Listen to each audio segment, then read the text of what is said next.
Hey guys, today I'm looking at Call of Duty 2.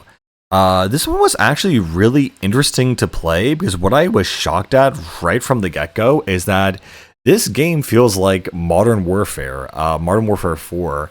And honestly, when I was playing it, like all of the, nomenclature, I mean, I kind of forget that ever since 2003, they basically released a Call of Duty almost every year since then.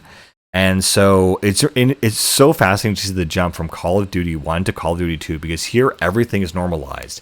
The red reticle, the grenade indicator, a lot of the sound effects, the lighting. A lot of these maps felt like COD 4 maps, especially Block and all the Soviet architecture in the beginning. And so you have sort of the regenerating health. You have, the characters kind of being part of the story. You have different kinds of missions, and you kind of already had that in the first game, but now everything looks correct. You also have that weird glowing yellow effect where you have objectives that you need to repair or do, like these telephone lines you have to repair. You have, the way that audio is balanced between the guns. The guns were way louder in the first Call of Duty. Now they're kind of toned down. And this game, it just feels like I'm playing a World War II mod for Call of Duty 4. It's really, really interesting. Oh god, they even have, the sniper scope wobble and the, holding your breath technique.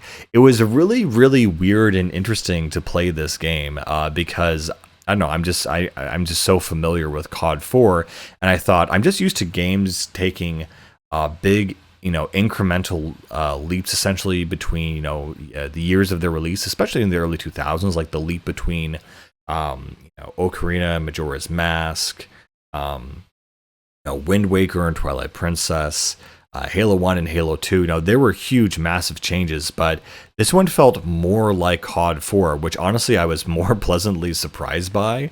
It's kind of funny how little innovation there was. I mean, the games are only a few years apart, but again, I was really surprised how similar they were in their look and feel, and also how much of a proper jump there was from Call of Duty 1 to Call of Duty 2. It's like everything's here. Everything is basically, created. And maybe the only things they really added were the multiplayer and the other things. You can't throw back grenades, which is a little bit frustrating. But yeah. The lighting effects, the smoke effects, they added smoke grenades. That was really interesting. And smoke grenades take, honestly, a pretty big part in this campaign. In the original campaign, I think they were used in certain areas under certain situations, and they were used in multiplayer, but here it feels like they're almost necessary as a key part of the game, because a lot of the time you're going to be, pinned down by machine gun nests, and you're going to need to use smoke, or at least it really helps that you do. Anyway, similar to the first game you play, actually, it's three separate selectable campaigns, even though they're in chronological order anyway, so it doesn't matter. Or they kind of switch up between the two. They kind of have this whole, branching storyline bit, which you'll see in other COD games, where, in the first game you just played as the Americans first, and then the Russians, and then like there's one American level. But here you play initially as the Russians, then as the British. So basically the Russians at Stalingrad, the British in Libya, and then the Americans in Germany. And later on, you have a couple co-op British-American missions. Again, what's also very interesting about this game is Captain Price makes his return along with Gunnar McMillan. And it's just interesting to see, those two characters, and the fact that McMillan, you can actually see his face now. He's this, Scottish ginger man. And just interesting to see, oh yeah, these are the characters that they've been basing them off all this time. I'd say the McMillan sniper mission in COD 4 has got to be my favorite of all time, and it's so, really fun and kind of fanboy moment to see that, oh, he's actually a recurring character in this series and has an actual face, so to speak. Again, I was really impressed with the tank mission in this game. It's kind of like an obligatory kind of thing they have to put in every shooter, but it was just really fascinating to see, the Libyan desert rolling around shooting panzers. It was a lot of fun, honestly. It's also really fun to play with, Macmillan and Price in the Libyan missions. We have to secure the docks. Essentially, it was a nice kind of change up of setting. And later on in the story, you kind of have to team up with Price and his squad and basically help take out the enemy. Again, the only thing I kind of feel was a bit of a letdown in this game, which was more historically accurate technically, is that when you did the Russian invasion of Berlin in the last game, it was more of a ceremonial thing. Like the last level was super, super short. You basically just go up to the Reichstag, blow up a couple tanks, and then plant the Soviet flag atop the Reichstag, and just kind of a more of an interactive kind of ceremonial thing. Well, this one they kind of went away with the whole idea of a final kind of confrontation. It's kind of like you take Hill 400 and the last part of the American offensive in Germany, and then the war just kind of ends right there. And they have a little cutscene about talking about how the Russians take the Reichstag, but they don't actually ever depict it in this game. It's kind of like a weird letdown moment and a bit of historical accuracy, I guess. I don't know. I think it's funny that apparently Patton wanted to take Berlin and then also use that as a foothold to begin attacking the Soviets. I think that'd be a really interesting alternate history kind of thing to do, for video games. But COD was trying to play it very realistically and try to keep them essentially very, close to as close to reality as possible. I remember something else that they did fix in this game was the muzzle flare on the MG42. A lot of times you're gonna have to pick up the MG42 and use it as like a defensive turret position. And in the first COD, it was just like the muzzle flare was taking up 70% of the screen. It was almost impossible to see what you were shooting as you were shooting it at the same time. And they kind of fixed that and made it more user friendly in this game.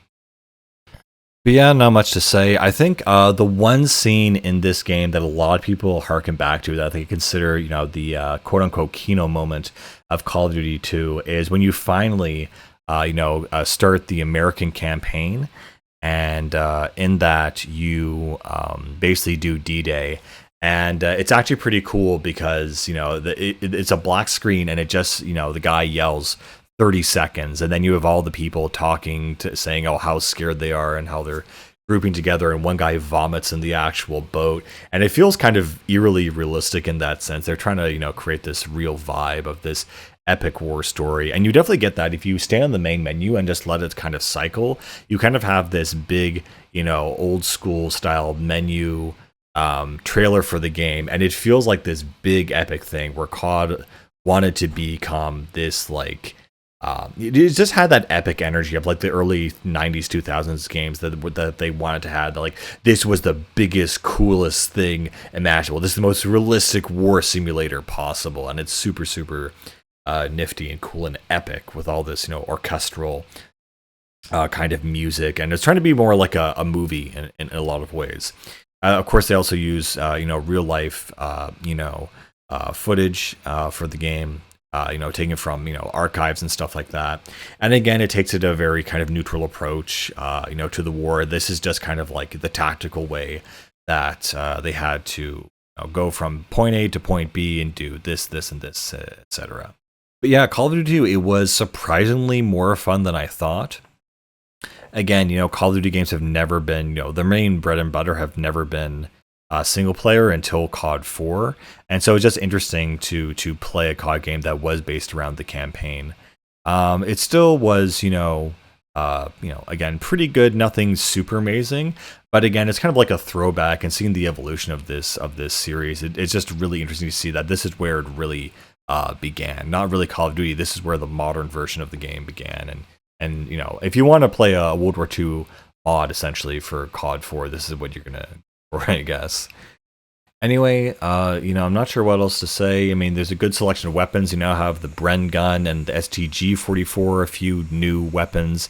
I always thought it was interesting that, none of these weapons, because it feels so much like COD 4, never appeared in COD 4 as like a little funny thing. Like, I don't know, you get like 400 headshots with all the submachine guns in multiplayer, and you unlock the PPSH or the Thompson or something. Maybe they were in COD 4, maybe I'm just forgetting. But yeah, I don't know. I'm just really surprised that maybe they reskinned one of the guns and just didn't tell anyone. But yeah, no, this is a pretty decent, pretty fun game, and Call of Duty 2 was surprising to actually play and experience from that perspective. Anyway, guys, that's pretty much all I got to say about this one. I will see you later. Bye.